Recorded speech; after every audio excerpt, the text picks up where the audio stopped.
Hello বন্ধুরা, আজকে আমি একটা কিন্তু চিকেনের রেসিপি তোমাদের সঙ্গে শেয়ার করব। আর এই চিকেনটা আমার বাড়িতে রান্না হলে কিন্তু প্লেট সঙ্গে সঙ্গে খালি হয়ে যায়। তো আজকে যেহেতু রান্না করছি তো ভাবলাম তোমাদের সঙ্গে একটু শেয়ার করি। তো চলো, এখানে কিন্তু আমি সরিষার তেলটা গরম করে নিয়েছি আর এর মধ্যে কোচানো পেঁয়াজগুলো দিয়ে দিচ্ছি। এই পেঁয়াজগুলোকে আমি প্রথমে বেরেস্তা করে নেব।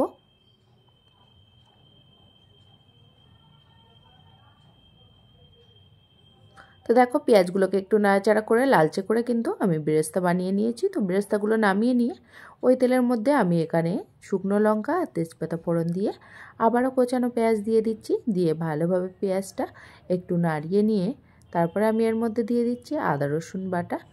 তারপরে দিয়ে দেব একটু লঙ্কা গুঁড়ো, হলুদ গুঁড়ো, তারপরে দেব জিরে গুঁড়ো, ধনিয়া গুঁড়ো আর দিয়ে দিচ্ছি একটু কাশ্মীরি লঙ্কা গুঁড়ো।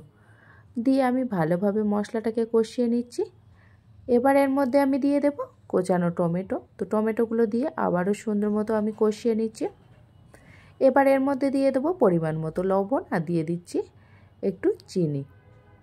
চিনিটা দিলে কালারটাও খুবই সুন্দর হয় আর টেস্টটাও খুবই ভালো হয়। তো যাই হোক, আবারও কিন্তু সুন্দর মতো আমি মশলাটাকে কষিয়ে নিয়েছি। এবার আমি এর মধ্যে চিকেনটাকে দিয়ে দেব। দিয়ে আবারও সুন্দর মতো কষিয়ে নিচ্ছি আমি চিকেনটা। আমি কিন্তু এতে একদমই জল অ্যাড করব না, খুবই কম জল দেব, তাও আবার গরম জল। তো ভালোভাবে চিকেনটা কষিয়ে নেওয়া হয়ে গেছে। এবার কিন্তু আমি এর মধ্যে কড়াইশুঁটিগুলো দিয়ে দিয়েছি।